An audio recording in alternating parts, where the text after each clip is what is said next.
Ayush, representing Voices from the Periphery. It's both a privilege and an honor to welcome you all to today's lecture on the challenges of hearing voices from the periphery, notes from Odisha. We are deeply fortunate to have with us the distinguished Professor Ishita Banerjee Dube. Professor Banerjee Dube is a distinguished historian and scholar specializing in modern Indian history, gender studies, and the intersections of culture, religion, and power. Her extensive research explores themes such as nationalism, the definition of the private sphere, and the centrality of women in elite nationalist discourses, particularly in Bengal during the late 19th and early 20th centuries. She has also examined the intricate dynamics between religion, law, and governance in colonial and post colonial India. Among her acclaimed works are A History of Modern India, Religion, Law, Power Tales of Time in Eastern India, and Divine Affairs, Religion, Pilgrimage, and the State in Colonial and Post-Colonial India. Her scholarship extends globally as reflected in her Spanish language books also. Professor Banji Dube has contributed significantly to the understanding caste, race, and difference, and her works have been widely reviewed in esteemed publications such as the Indian Economic and Social History Review and American Anthropologist. He is also exploring the history of Oriya language and the interplay of gender, religion, and regional identity in Orissa. So, ma'am, Thank, thank you for joining us. thank you. And let me just find my text again and I'll begin. Good evening to you all. And ones who are the ones who invited me and the ones who have joined in. So thanks for being with us today. I thank Paulo Boiragyo and the students group Voices from the Periphery for giving me this opportunity of a dialogue across generations. In that spirit of dialogue, I'll begin citing an email message of Paulo. In response to my query about what motivated the students to form the discussion group, Paulo had stated, and I from the email message. Voices from the Periphery reflects a commitment to bringing the divide between academia and those whose experiences and histories lie on the fringes of mainstream discourse. The term periphery itself challenges the notion of a singular authoritative center, suggesting instead that meaningful knowledge and insight often emerge from the edges. I continue with the email message. Philosophers like Gramsci and Spivak remind us, though often silenced or sidelined, hold the potential to disrupt entrenched power structures and expose blind spots within dominant narratives. Voices from the Periphery thus seeks to facilitate a dialogue that is both inclusive and transformative, where academia becomes a space for rethinking who speaks and whose voices matter. End of quote.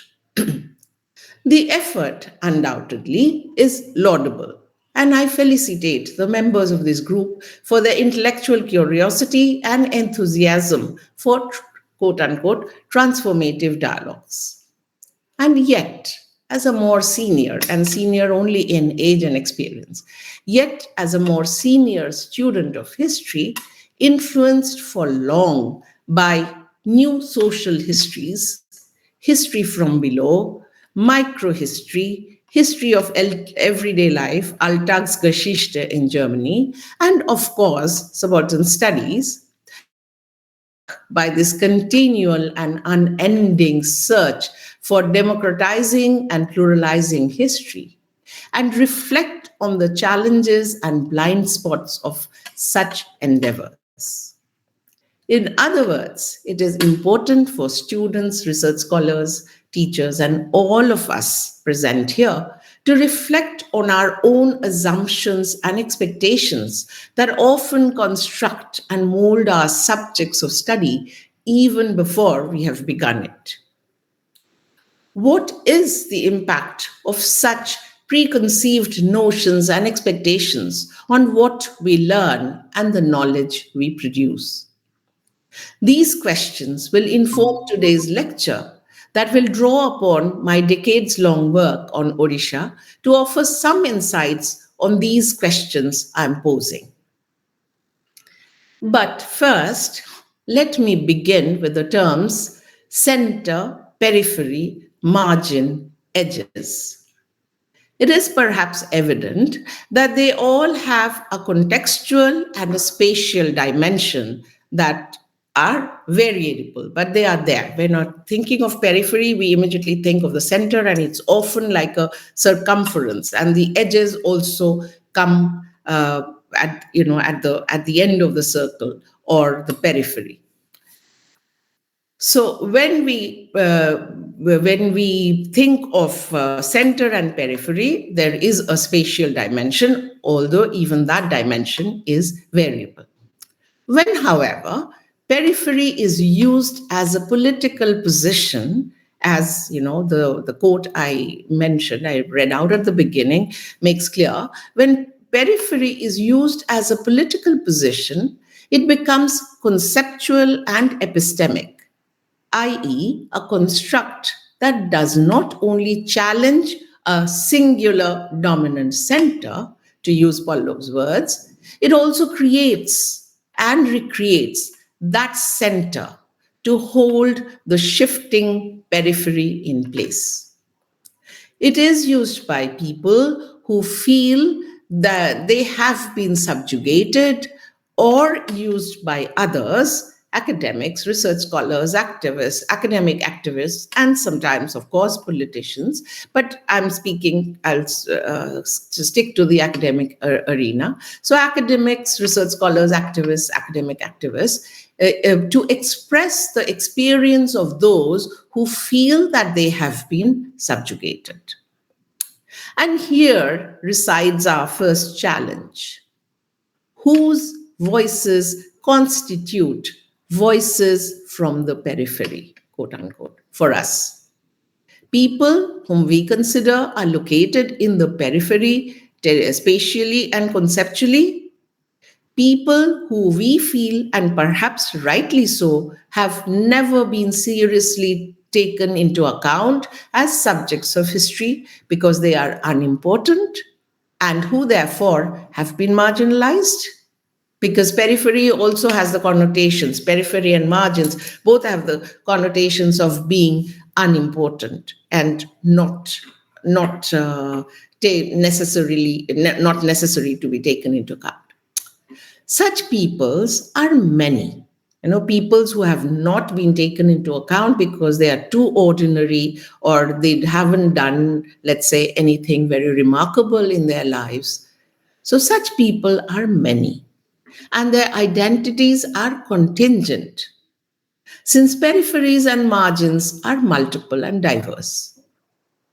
Even when we focus on a particular group of subjects, which is what we normally do to carry out intensive research, we need to ask ourselves, how do we hear their voices?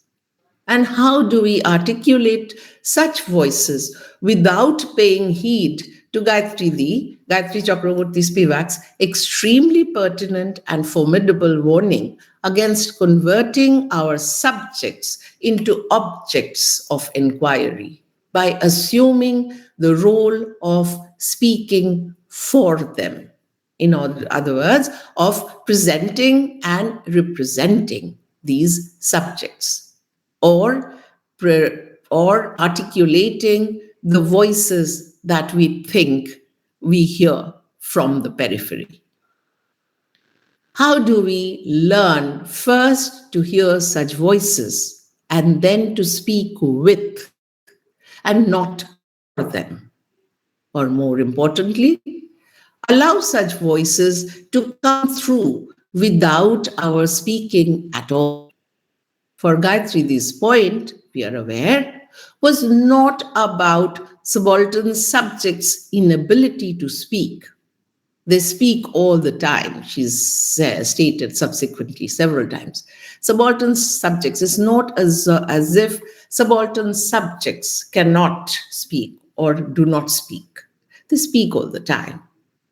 But it is the inability lies in us, resides in us. It is about our institutional and intellectual inability to hear them. Hear them here means hear them with the respect that is due to them. And because she also mentions at one place that we can't hear them because we think we already know two things. We think we already know what they're going to say, or we think that we know better. With these sobering reflections, let me move on to my experience of working among subaltern groups of subjects in Odisha and the lessons I've learned from them. Odisha, it bears mention, perhaps some of you are aware, has been considered a periphery of Bengal, both by people from Bengal, and it has been resented but often accepted by the Oriya intellectual circle.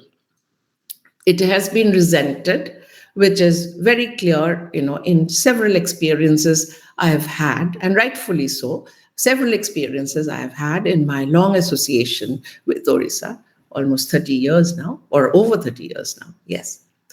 But I'll come to that gradually. So my work on Mohima Dharma, I was attracted, like most of you here today, as a very young research scholar, straight out of my master's. I think I was 22 or 23 then. I was attracted to to Mohima Dharma, a radical and marginal religious order of late 19th century Orissa that exists still today, by subaltern studies and several other currents of critical social histories. You are probably not aware of the fervor or the inspiration subaltern studies had generated amongst us, the younger generation that was just cutting its teeth in history and historiography when the first volumes of subaltern studies started getting published, and Ranajit Guha's seminal work, Elementary Aspects of Peasant Insurgency, came out. So I'm speaking of 82, 83, 84, 85. We had joined our masters in history in 85, and to be honest, we were made to read and write papers on almost each and every chapter of elementary aspects by another very brilliant professor, Professor Binoy Bhushan Chaudhuri of Calcutta University. But prior to that, as I said, even during the college days, some of our teachers had spoken with great glee about the publication of these volumes. Along with 83, we need to remember it was not just elementary aspects, it was also Shumit Sharkar's Modern India that came out.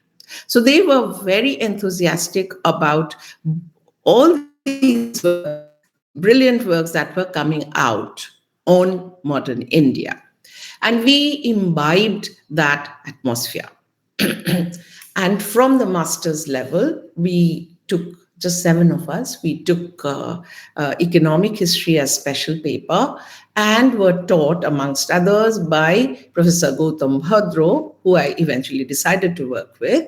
And I joined the center first as a research training program student, and then as an ICSSR junior research fellow. It was 89, 90 that I joined the center. But it was still then known as the Subaltern Studies Center in Kolkata. I mean, in those days. But it was not just subaltern studies that inspired us. It was also the works of, as I mentioned, of several other currents of critical social history that sought to include the everyday social worlds and cultures of unremarkable and marginal subjects in the writing of history. uh, the definition of subaltern in subaltern studies, probably most of us are aware, but it still needs to be repeated. The definition of subaltern in subaltern studies, influenced by the writings of the Italian communist thinker Antonio Gramsci, was taken directly from the concise Oxford English Dictionary, and it meant a person and or thing of inferior rank or status. Subaltern in subaltern studies signified, and I quote, a name for the general attribute of subordination in South Asian society, whether this is expressed in terms of class, caste, age, gender, and office, or in any other way. And this is from the preface of the first volume of Subaltern Studies, which has since been criticized for being extremely vast and vague, for constituting the subaltern as a huge and undifferentiated category as opposed to the small section of elite. And these elites, we need to remember, included both the colonial elites but also the Indian elites. We can take up these things during the discussion.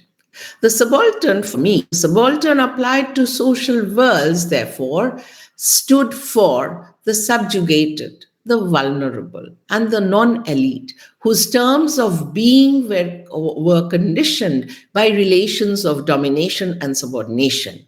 That is, inequal relations of power upon different registers: social, economic, political, caste, class, race, gender. So the subaltern applied to social worlds, therefore, stood for the subjugated, the vulnerable, the precarious, and the non elite, whose terms of being were conditioned by relations of domination and subordination upon different registers. So my interest in Mohima Dharma was aroused by an essay of Anne Charlotte Eshman in The Cult of Jagannath and the Regional Tradition of Odisha.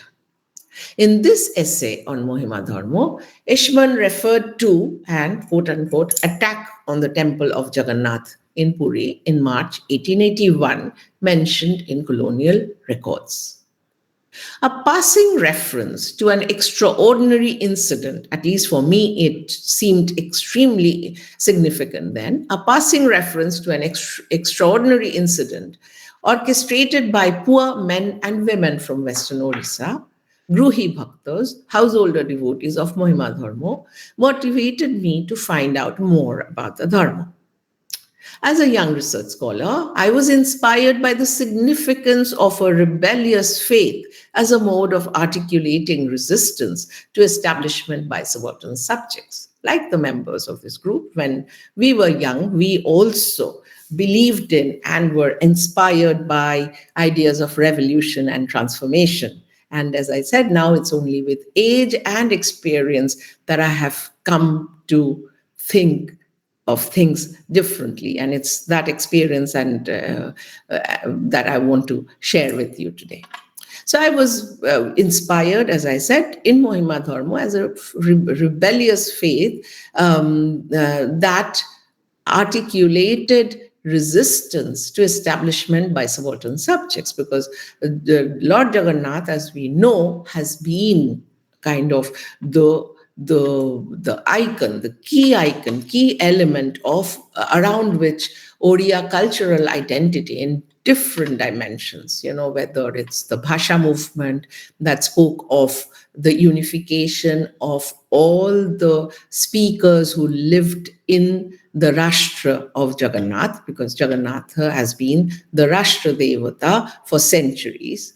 So Jagannath was a group of very ordinary men and women marching a long way from Western Odisha to enter and drag out and enter the temple of Jagannath in Puri and drag out and burn the images, obviously drew my attention. And I decided to find out more. It was also partly decided by my supervisor, Gautam Bhadro, for me, because he had told me that most Bengali middle class students born and raised in Odisha, in Kolkata, like me, were predominantly working on Bengali. And his first, I don't know how closely you know Professor Gautam Bhadro, so his first thing was that you should not work on Bengal. When I went to him to get to talk about the themes that interested me, I had a very vague sense of religious faiths among subordinate groups, could be tribals, could be Dalits, could be other subordinate groups, and he indicated that I should look up Ishman's article, and that's what got my attention. And his second command was that I had to start learning Odia from the very next day.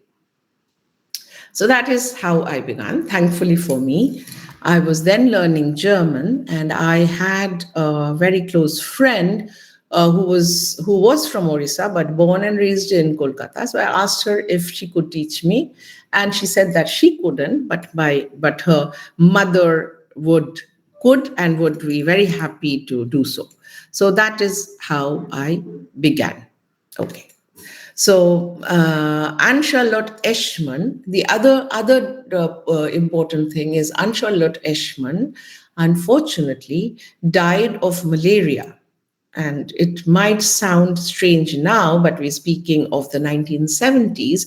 And she was conducting field work in Odisha, and she also refused to undergo treatment. So by the time she was flown to Delhi and taken to the All India Institute of Medical Sciences, there was very little to be done. So Anne Charlotte Eschmann died, leaving behind a huge collection of resources on Mohima Dharma and several other cults of Orissa in German and in English that were then housed in what they call the cellar, the basement of the South Asia Institute of the University of Heidelberg.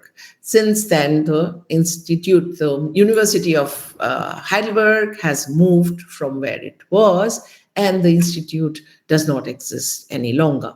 So yes, these are memories that I treasure. So the other decision was partly the fact that since at that time my German was very good, in fact, I would say that I would be able to read, to look into Eschmann's collection. So in order to gain access to the social worlds of the itinerant preacher, Mahima Swami, he came to be called Mahima Swami. Initial fragmentary reports referred to him as Padahari Gosai, Dhulia Babaji, several names. And then they became kind of coalesced into the figure of Alek Swami or Mahima Swami in colonial reports and reports of the managers and tehsildars of the Garjats, the princely states of Orissa, obviously after the attack of March 1881. So in order to be able to gain access to the social worlds of the itinerant preacher, his defiant poet devotee, and their ascetic and householder followers, I started learning Odia, as I mentioned, began searching for and digging into a wide variety of colonial records, missionary reports, brief features in Odia newspapers, and a huge amount of secondary sources in English, German, and Odia once I learned enough Odia to read it and understand it. And this is another point. Maybe it's a slight digression, but it is important for all of us who would like to carry out serious research. Again, I go back to Gautam Bhadra. What he had asked me to do was go to the National Library of Kolkata. That also has now moved from what used to be the main reading room, the colonial building, which you must have seen, to the Bhasha Bhavan. Go there, and in those days there were very, very long wooden boxes with index cards. I don't know if any of you would have seen, and that is how the catalogs were kept. And Gautam Das' instruction was that I should go to the National Library, go to O, the letter O, and look up every possible thing that had been written on Odisha.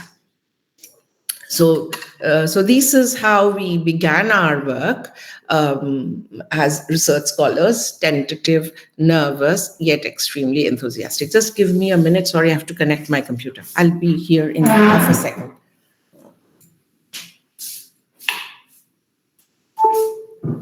Yes, so this is how I began. So I started learning Odia. I started searching for and digging into a wide variety of colonial records, missionary reports, brief features in Odia newspapers, and secondary sources in English, Odia, German, and Bangla.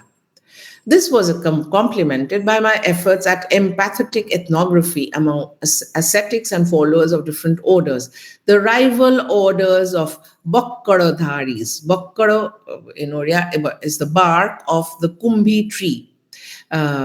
These are renouncer who wear the bark of the Kumbhi tree and pertain to what was called the Boro, the principal motto, and Kopindharis, wearers of waistcloth, who belong to the Sana or junior motto at Mohima Gadi, which is in Joronda in Tenkanal, and which has evolved as the headquarters of Mohima Dharmo gradually since the time of the death of the preceptor Mohima Swami, which was 1875 or 76. Soon after that, I have traced all this in my book, so I won't go into details, but I'll give very briefly some instances to show how even a very radical, rebellious, anti-establishment order needs some kinds of institutionalization and sedentarization in order to survive.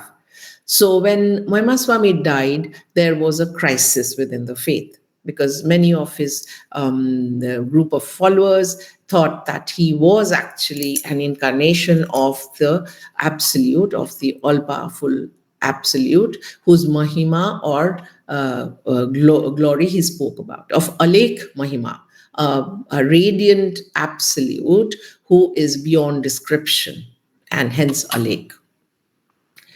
So soon after that, the renouncers met at Joronda, which is where Mohima Swami is believed to have left the earth, disappeared from earth. Since he was an incarnation, he had come down and he left, and decided to construct a samadhi for the Guru, because Mohima Swami had not left any written records. He was completely anti-establishment. He was extremely mobile, never spent more than 1 or 2 nights at a village, didn't ask for anything but cooked rice as alms, which he ate from the same pot with his group of followers. To the complete disregard of norms of caste and commensality.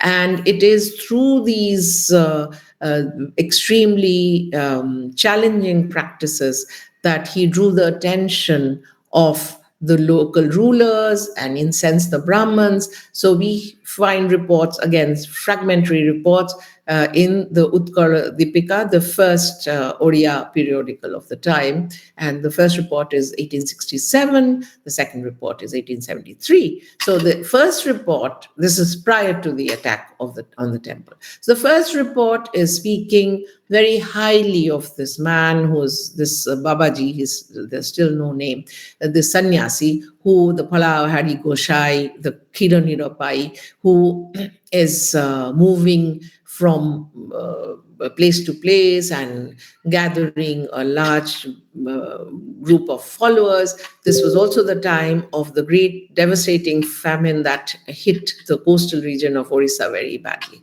By 1873, the tone of the report had changed. They were concerned about this total disregard of norms of caste and commensality and several other radical practices that the sannyasi followed, and it's stated that he and his followers are out to destroy jati dharma of the people, and which is why the rajas and brahmins had turned against him. So between 1867 and 73, we do get a sense of how the sannyasi had gained immense appeal amongst various groups of subordinate men and women, and also how that had caused a little bit of concern among the upper caste people. So after his death, as I said, the reports also indicate that the ignorant people. It's quite interesting to read the reports because they all call these people, otim lecha, or completely ignorant. The same for the ones who entered the temple of Jagannath. The judicial reports and the police reports. Judicial reports only name them by name. They're so anonymous. Just give the first names of a few. The rest are not even mentioned. And the magistrate is saying that judicial magistrate is saying that the rest were discharged because they're not very different from the band of beggars, who move in and around Puri. Anyway, so to come back to the story, after Mahimaswami's death, there was a great crisis among the very disparate band of followers, because there was no written text, no establishment, nothing, no structures, no nominated successor. The guru had given bakkar to some and kopin to others, renouncers, while initiating them, and it also initiated a large group of lay followers, householder devotees. So the sannyasis at Jorondha decided to construct samadhi, and soon this is the beginning of institutionalization, as I mentioned, that the sedentarization of a mobile preceptor in a static samadhi is very symbolic there. But soon the two orders of sannyasis came to clashes over the offering of services at the samadhi.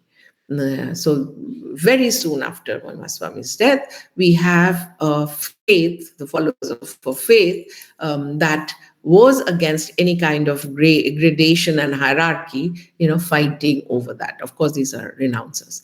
At this time, believed to be blind, so people have challenged his blindness. Bhima Bhoi, again, a poet devotee, a extremely rebellious and non-conformist poet devotee of Mahimaswami, direct disciple. He cut off his links with the renouncers at Jorondha, set up his own ashram in Khaliapalli, which is in the Sonpur, Sambalpur region, Redakhol, Sonpur, Sambalpur region, and this faith started spreading there more than from Jorondha Tenkulnal, which is also a princely state but very close to the coastal region. So this is the story roughly. That's why I began with the itinerant preacher and his equally nonconformist follower. So when I went for a very tentative visit to Mohima Gadi in 1989, I think I was still finishing my RTP. I'm not quite sure, although I had joined as a doctoral fellow. Anyway, on account of the Maghi Purnima or Guru Purnima held between, as we know, the month of Magh, as we know, is mid January to mid February, but sorry, the Purnima normally falls at the end of January or very early February. With invaluable help provided by the principal and teachers of Mohima Mahavidyalaya, sorry, in Jorandha, I could meet important ascetics of the two rival orders, the Bakaradhari and Kopindharis, and devotees from different parts of Orissa, Bengal, Assam, Andhra Pradesh, Madhya Pradesh. In addition, I absorbed the overall atmosphere of the Mela fair spread over 3 or 4 days that even had nacho.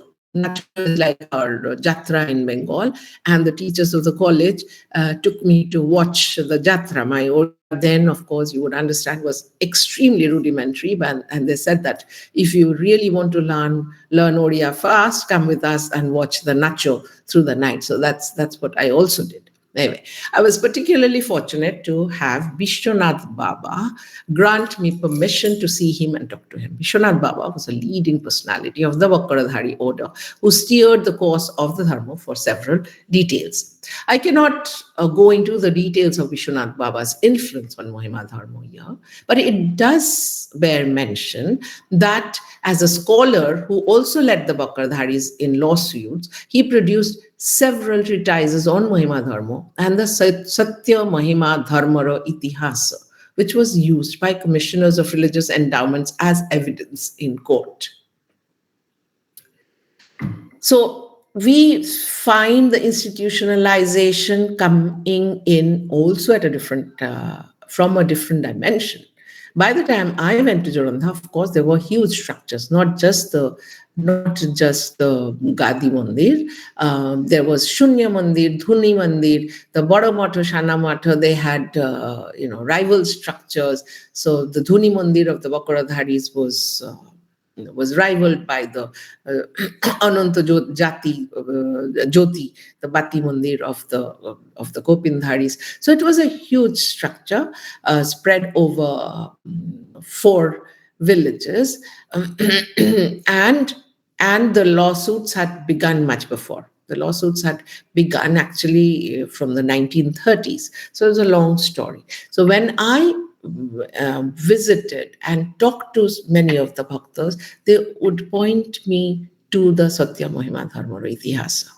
Of course, as I said, my Odia was rudimentary, and I got help from a teacher, a woman teacher, my friend Sangjukta Jaina, in those interviews, initial interviews, and it continued through my later years of travel. They would all say, the ones who belonged, who had been initiated by the wearers of the Kumbhi tree, would say, "Why do you need to ask us?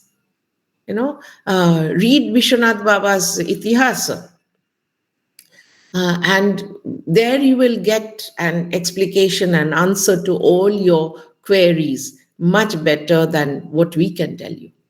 So why do I mention this? One, the power of written records, not just as evidence in court, but two, the great belief of the followers of the Bakaradhari orders in the significance of the Satya Mahima Dharmara Itihasa. I am not sure that all of them had read all of it very carefully, but most of them were familiar with it. Most of them were familiar with it, particularly the ones in and around Bhubaneswar and Kotak. Kotak is where Vishwanath Baba normally would stay. So he'd also kind of subverted the rule of constant mobility. He was very old by then, by the time I met him. So which voice do I hear when I said the challenges? Do I hear the voice of Vishwanath Baba coming through the text? Or do I hear the voices, the polyphony of the bhaktas pointing me to the Mahima Dharma, Satya Mahima Dharma or Itihasa, as the text of Mahima Dharma that surpassed their experience, or what they could say that Baba had said it much better. Okay.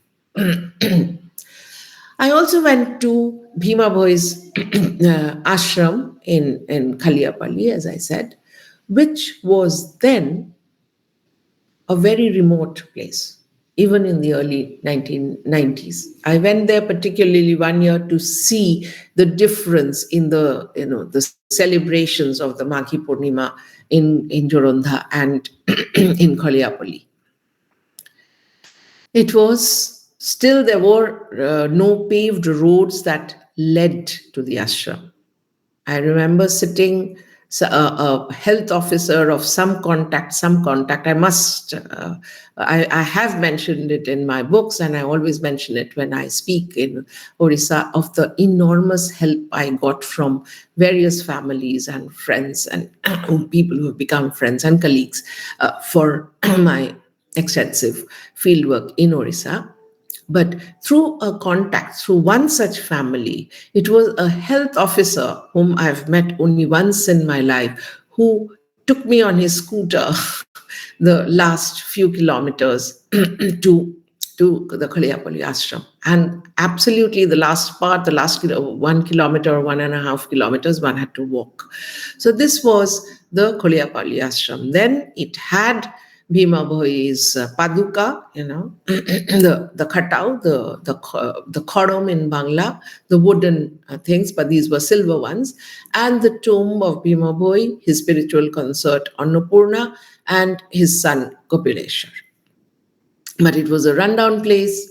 There was a gathering, but very, very few people. Nothing of the pomp, let's say, of Mohima Gadi, and the Mela that also drew a lot of people to it. Okay. So my point is, let me come now to, I don't know how much time do I have, Pallab? Ma'am, Pallab? usually we conducted this lecture 1 hour to 1.5 hour, ma'am.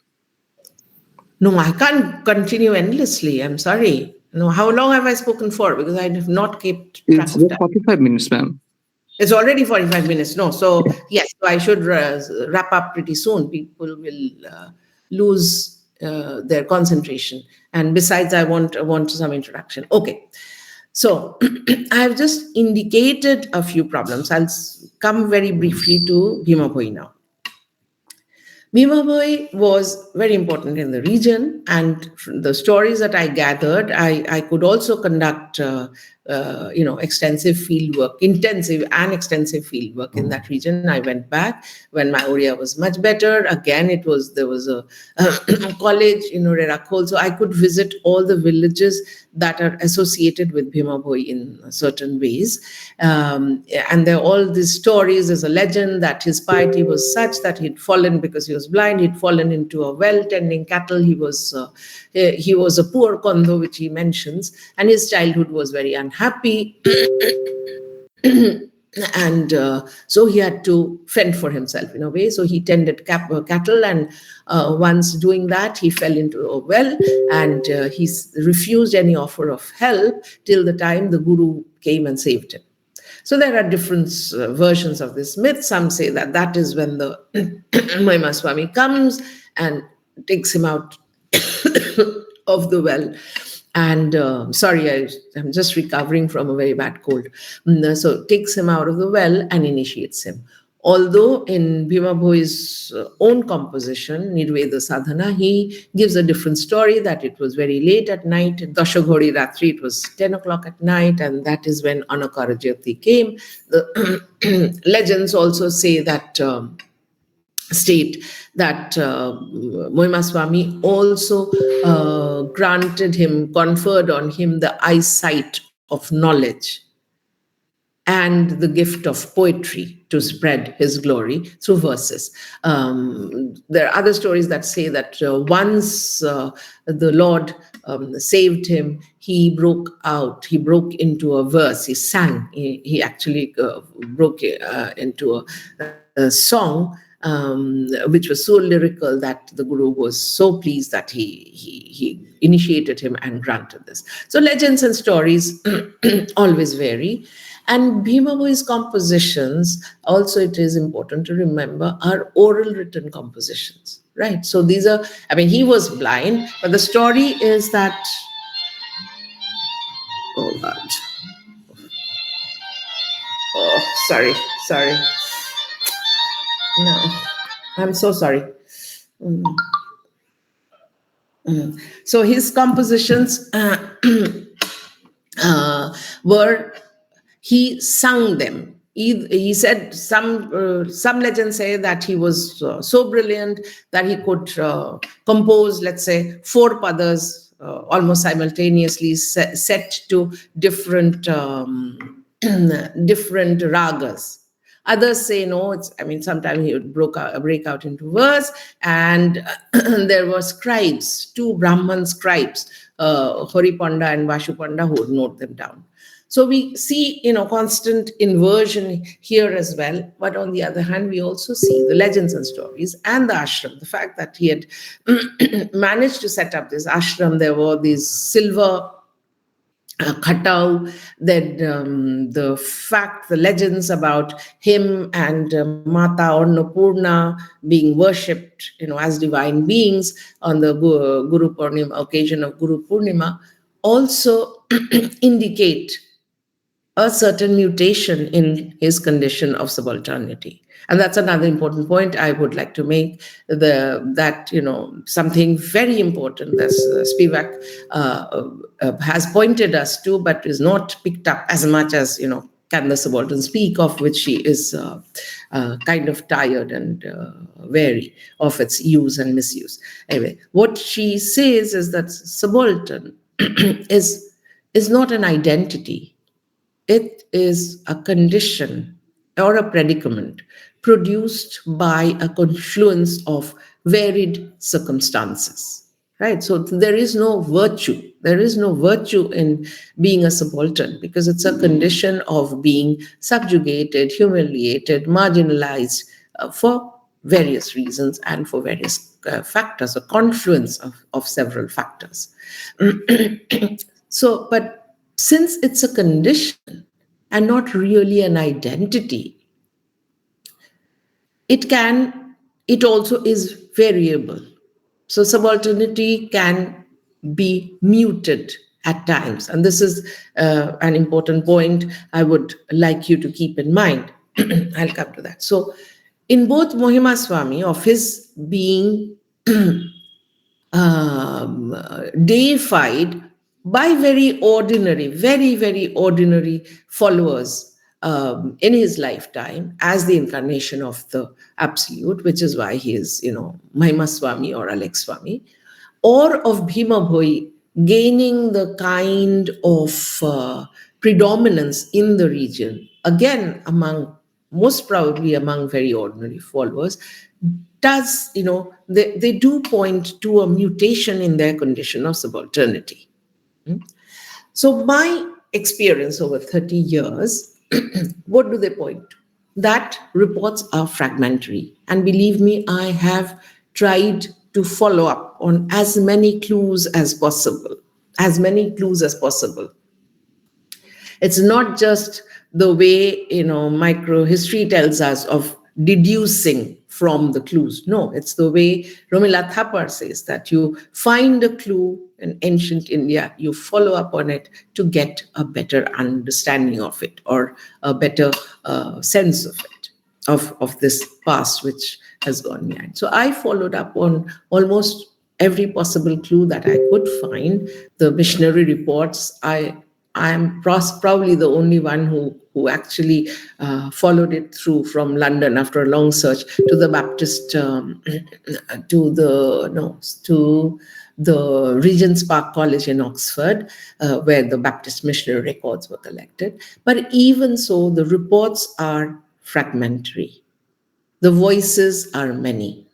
And Bhima Boy and Mohima Swami, both being rebellious. I mean, they spoke through their lives and practices, not just what they preached. Because what Mohima Swami is meant to have said actually comes to us through what Bhima Boy later, composes, and except for his practices, which I said are mentioned in the reports, in the various reports, which is his extreme detachment, his constant mobility, his practice of feeding large number of people at a time of scarcity, the devastating famine of Orissa. The missionary reports are also critical of Bhima Boy's devious lifestyle. Missionaries like Utkala Deepika, missionaries are first very encouraging about both Mohima Swami and Bhima Boy, because they think that they would lead the people to the truth of Christ, that they had discarded the grosser forms of idolatry. Because they did not believe in rituals, they did not believe in Jagannath, they did not. There's an injunction on having the Mahaprasad. And Mohima Swami's practice of eating from the same pot with his disciples is very, very important, because the Mahaprasad of Jagannath, we also know, is called Abodha. It's not bodha, something that is not served. All the devotees of Jagannath are meant to have it from the same pot. But there the difference is that the Mahaprasad itself is unpollutable. So it doesn't matter who touches it or who shares. Whereas in this case, Mohima Swami is showing his disregard of the norms of caste and commensality. Of course, you could challenge me that this is my reading. But the reports are many, but both, less Mohima Swami because he barely spoke, he spoke through his actions, but more Bhima Boy, he also spoke in multiple tongues and several voices. So he cannot be really tied down to the dictates of any one single faith, which has meant that from the beginning, since the time they get entry into histories of Oriya literature, or they catch the attention of scholars, the first report, as I said, the first most important report was drawn up after the so-called attack on the temple of Jagannath in 1881. The government of Bengal, of course, orders detailed inquiries from the from the managers and tahsildars of the feudatory states, and from the magistrate of Puri, and the police reports, judicial reports. And all these reports, the commissioner of Puri then draws it up as one large account, which is then published subsequently in 1882 in the Proceedings of the Asiatic Society of Bengal. And it is called on a sect of Hindu dissenters who profess to be the followers of a lake. Now, I have written elsewhere that a radical faith which disregarded and went against many of the practices of dominant Hinduism and the cult of Jagannath actually gets inscribed in written records, colonial records, yes, but written records, as a sect of Hinduism. So from the beginning, the voices that were heard very differently. And the question is, were the voices really heard? Okay. Now, coming to the challenge. What makes us think that we heard the voices, or we can hear the voices better than, let's say, the colonial officials or the manager of Denkanal? Maybe they were not interested. Would that be the answer? Maybe these people, they thought these people were not important enough to be written about, but they, remember, they were following orders from the colonial masters.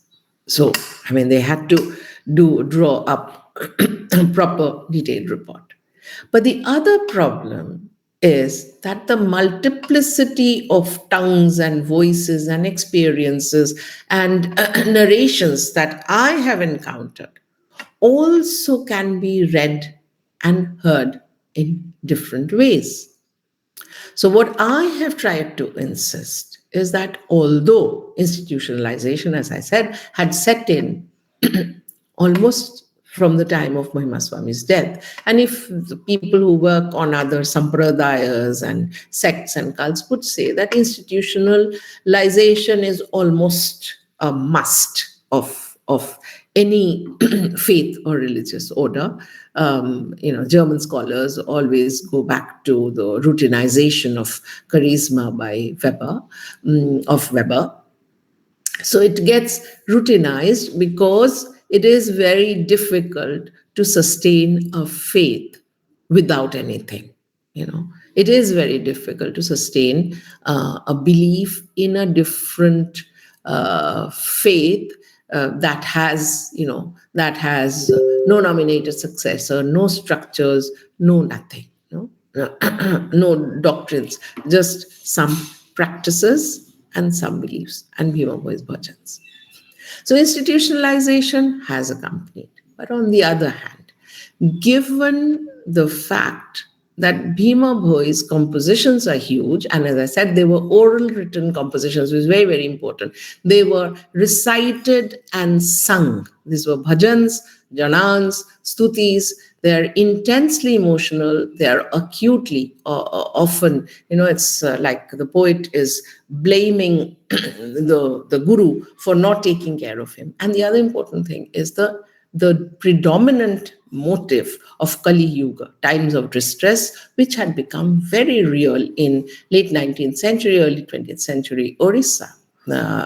And elsewhere in India, for all the disruptions caused by colonial rule, but also the impact of the conquest of Orissa, parts of Orissa, on the feudatory states, the changes in the divine hierarchy, the change in the relation between the Raja of Puri, who was the Adya Sevak, who becomes the superintendent, Raja superintendent, which means basically an employee of the state, and the other Rajas of the other feudatory states. So there was the sense of times of distress, bad days, evil days, and a way out of that by the appearance of an incarnation had become extremely real in the lives of many people in those days. So the multiplicity then has meant that although there have been continuous efforts, as said, putting some order, which Vishwanath Baba does, and let's say, into this disparity, followers have continued to find their own meanings from it. For instance, certain padas of Bhima Bhoi's Stuti Chintamani, which is meant to be an autobiographical text, are recited by many as a cure for snake bite and other ailments. Lydia Guzi has worked among the Koraput region of Orissa, where Guru Mais go into trances, seances, communicating with the divine. And again, healing is a very important part of that kind of faith, which is loosely Mohima Dharma, but the appeal is different. Then Sambalpur, Chipilima, there was a group that said that Kali Yuga had come to an end with the appearance of Satyanarayan Baba, who's the head of the Chipilima ashram, who was an incarnation of Bhima Bhoi. So there have been all these different pathways that the faith has taken. And we accept. No, we have to accept because these are people who are devotees, who are adherents. Now, the challenge is how do we accept this diversity, plurality, multiplicity, give them credit, and yet not feel acutely uncomfortable at the uh, standardization of, let's say, the Boro Motto, Jorandha of the faith. It's aligning with Advaita Vedantic tradition or so called Sanatan Hinduism, which has now resulted in, you know, almost a takeover or control of Mahima Gandhi, or at least a very dominant presence of the RSS in Mahima Gandhi. Do we hear these voices also? Because these are obviously, there are groups of renouncers of Mahima Dharma who have chosen to align with Sanatan Hinduism. So the challenge again, as I said, how do we insist? How do we make them distant? Do we say that let's only hear the voices of the lay followers? It is also very likely that many of the lay followers of the Bakkaradhari order also believe in this, what they think, added glory their faith has gained. Because there was a time a few years ago with someone with a Odia person as the education minister, and with Navin Patnaik's idea of putting Odisha in the map of India, numerous Bhima Boy chairs were set up. Hmm?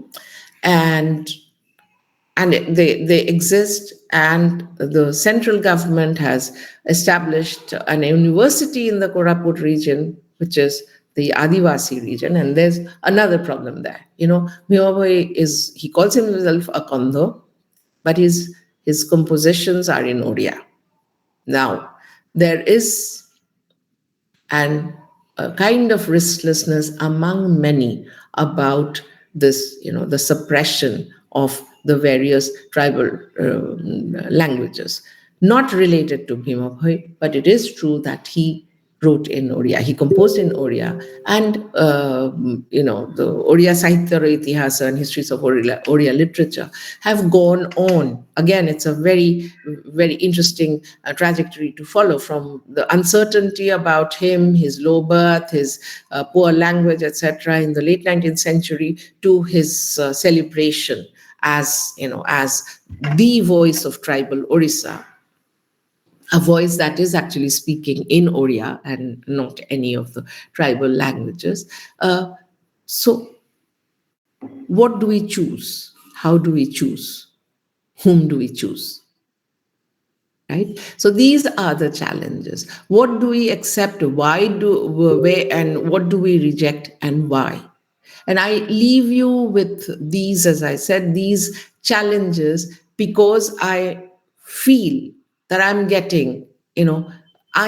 somehow getting implicated in this process, because, the Bhima Boy chairs, I'm called to deliver the first Bhima Boy lecture, and where I'm lighting the lamps, and, Bhima Boy, when I went there, of course, there's no photos, no images. Now it's a totally revamped Khadiyapoli ashram, with very well done, the unclaimed compound has grown. So these are questions that we all need to reflect. It is a part of self reflection and criticism. Why is it? Why is it that after my visit, to the Kaliyapalli ashram of 30, after almost 30 years, that I felt so acutely uncomfortable? Isn't it my problem to a large extent of hanging on to the nostalgia of maintaining, my Mohima Dharma as this radical rebellious faith when it has clearly, not the only way, when it has taken many paths that also include, its aligning with Sanatan Hinduism. But the other question and the other point, and I come to my unease there, I still do not know, because I haven't been able to do that kind of fieldwork, which I did in the early 1990s. How do the ordinary followers relate to this added glory, that Bhima Bhoi has acquired through Bhima Bhoi chairs and, and all the paintings and lamps being lit, Bhima Bhoi bhajans being sung. That's another question. When I went to KISS, there was this group of, quote unquote, tribal, because tribal also has, we cannot go into that. When we speak of the periphery, there are groups that refuse to be called tribals. There are groups that refuse to use Adivasi, and there are some who want to be called indigenous peoples, but obviously calling them indigenous peoples put the government of India in a, in a huge dilemma, because the idea of indigeneity and true blood and pure blood. So what the question then is, what should we valorize and what not?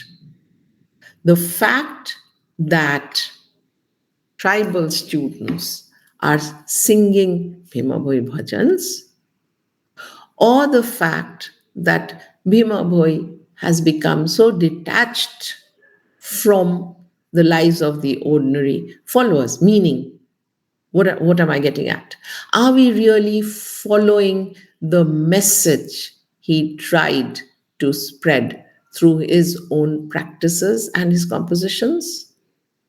Would he have liked this kind of valorization? There are no clear answers. So these students, these young students singing Bhima Bhoi bhajans, how do they relate to Bhima Bhoi? And the other thing is, how far does abstraction take us? Yes, I agree. I'm angry actually. These days, when I get invitations, the first thing I ask is whether the government is involved in any way, and I decide on yes or no, depending on that. But the point is, who is the subaltern? What are the voices that we wish to hear? What is the periphery? What is the center? What are the margins in a situation like this? Thank you.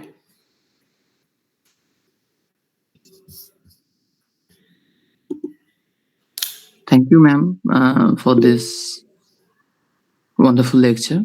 So now we will start our question answer session. Those who joined with us, they can unmute themselves and ask the questions, or otherwise they can also type their questions in the chat box. So I will read from those questions, and we will take some questions from our YouTube also. So,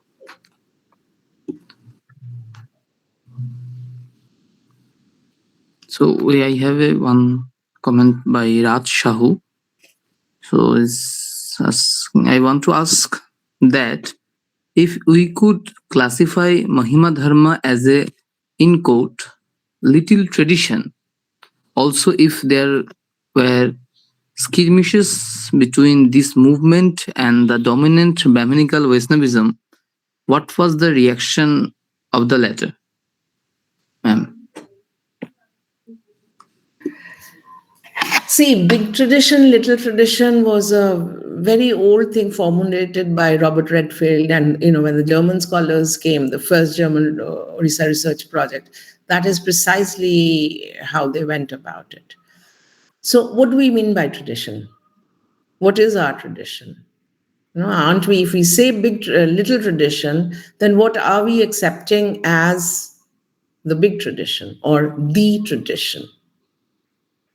right? So these are questions that don't have answer, because when I say Mohimma Dharma it was a heterodox faith, I always say that this assumes, obviously I assume that there is something called, Hindu orthodoxy, and but then I explain.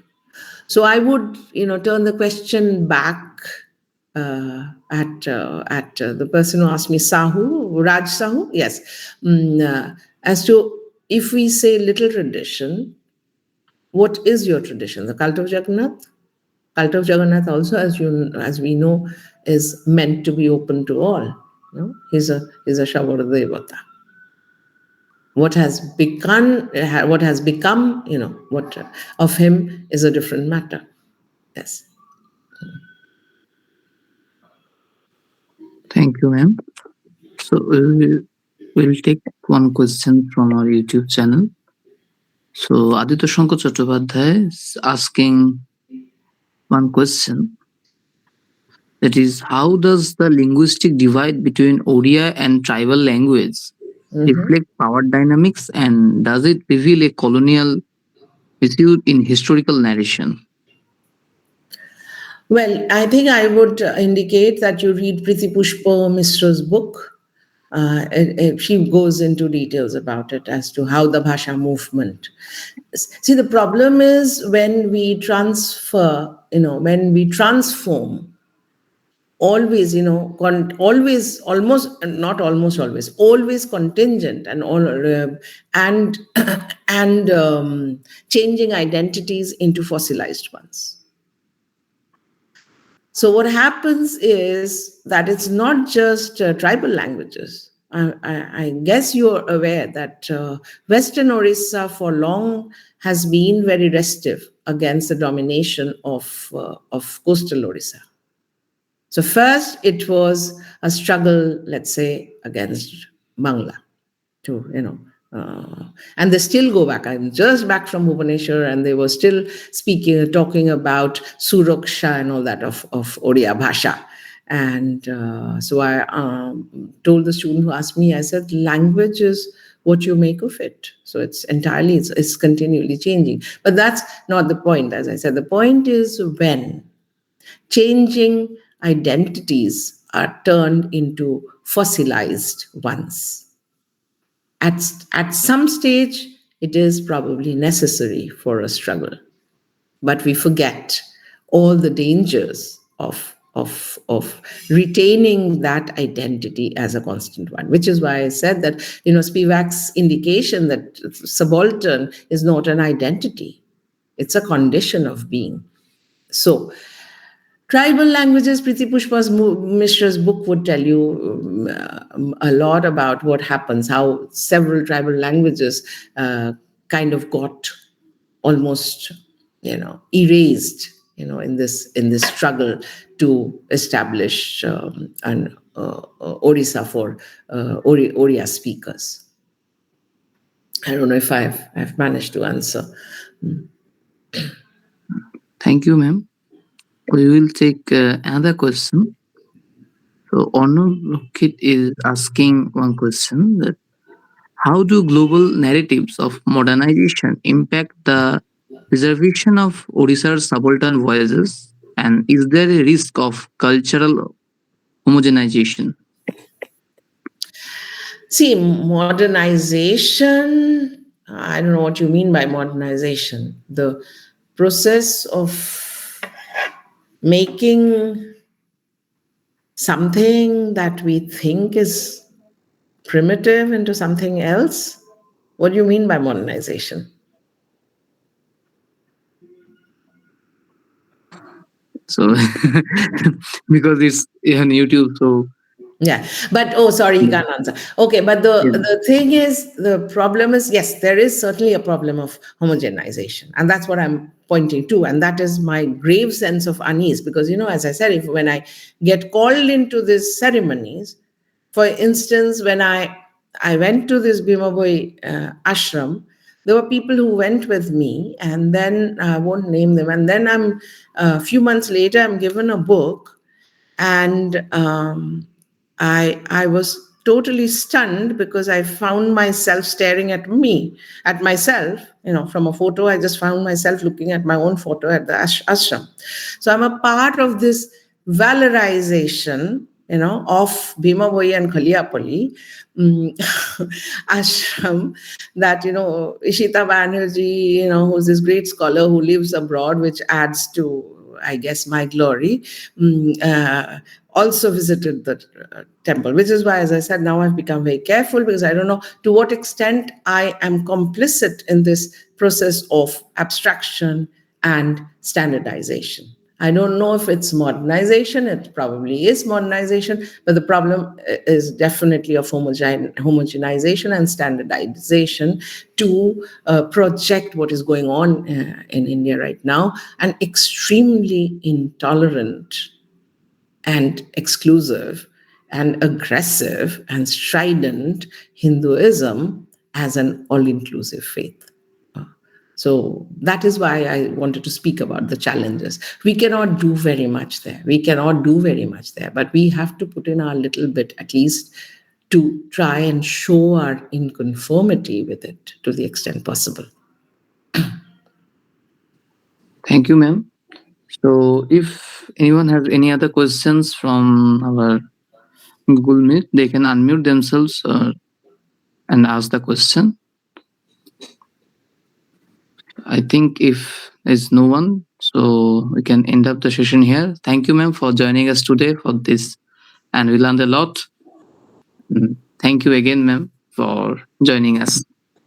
Thank you, all of you, and Fernanda, special thanks for joining in from Mexico. It must be pretty early for you. Thank you. And thanks to all of you, and Pallab and Voices from the Periphery. Yes, thank you very much. Good evening. Thank you, ma'am.